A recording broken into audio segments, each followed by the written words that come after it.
Cycle पे बम रखे हुए थे और जहां लोग सब्जी वगैरह खरीदने के लिए आते हैं वहीं साइकिल पार्क करके चले गए थे और एक समय चारों तरफ ये साइकिलों पर रखे हुए बम धमाके फूटे। साल 2008 में अहमदाबाद में दिल दहला देने वाले बम धमाके तो आपको याद ही होंगे। इन बम धमाकों में दर्जनों लोगों की जान चली गई थी और सैकड़ों लोग घायल भी हुए थे। इसी घटना का जिक्र एक बार फिर पीएम मोदी ने उत्तर प्रदेश के हरदोई में एक रैली को संबोधित करते हुए किया। इस दौरान उन्होंने अखिलेश यादव और समाजवादी पार्टी पर भी जमकर हमला बोला और उनके चुनाव चिन्ह साइकिल पर निशाना साधते हुए कहा कि मैं हैरान हूं कि ये आतंकवादी बम धमाकों में साइकिल का इस्तेमाल क्यों करते हैं। सुनिए पीएम मोदी ने क्या कहा। यहां समाजवादी पार्टी का जो चुनाव सिंबल है ना, उनका चुनाव का निशान है ना, तो शुरू में जो बम धमाके हुए वो सारे के सारे बम धमाके उन्होंने बम साइकिल पर रखे हुए थे। अब देखिए, साइकिल पे बम रखे हुए थे और जहां लोग सब्जी वगैरह खरीदने के लिए आते हैं वहीं साइकिल पार्क करके चले गए थे और एक समय चारों तरफ ये साइकिलों पर रखे हुए बम धमाके फूटे। मैं हैरान हूं ये साइकिल को उन्होंने क्यों पसंद किया।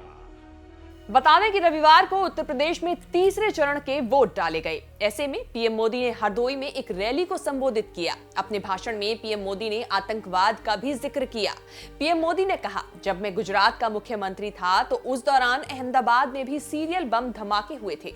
उसी दिन मैंने संकल्प लिया था कि मेरी सरकार इन आतंकवादियों को पाताल से भी खोज कर सजा देगी। जो लोग इन धमाकों में मारे गए थे, धरती खून से लाल हो चुकी थी, माताएं बहनें के आंसू रुकते नहीं थे।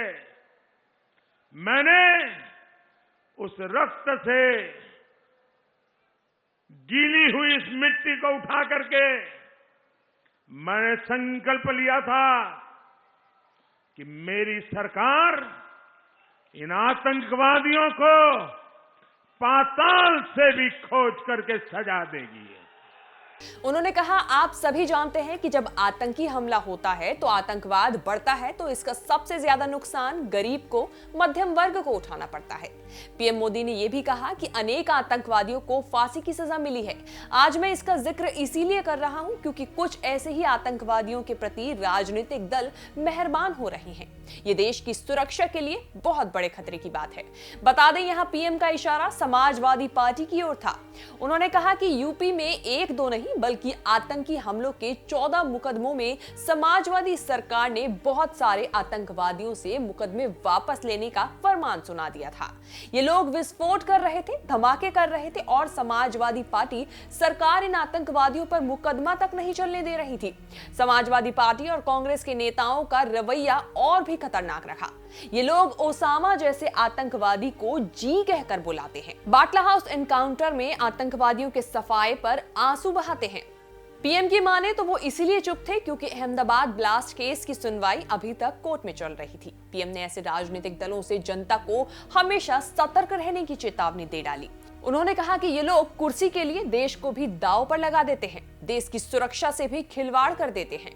बात करें गुजरात के अहमदाबाद में हुए बॉम्ब ब्लास्ट की, तो इन सीरियल बॉम्ब ब्लास्ट के मामले में अहमदाबाद की विशेष अदालत ने 18 फरवरी को 49 दोषियों में से 38 को फांसी की सजा सुनाई, जबकि 11 को उम्र कैद की। 8 फरवरी को सिटी सिविल कोर्ट ने 78 में से 49 आरोपियों को यूएपी यानी कि गैर कानूनी गतिविधियां रोकथाम अधिनियम के तहत दोषी करार दिया था।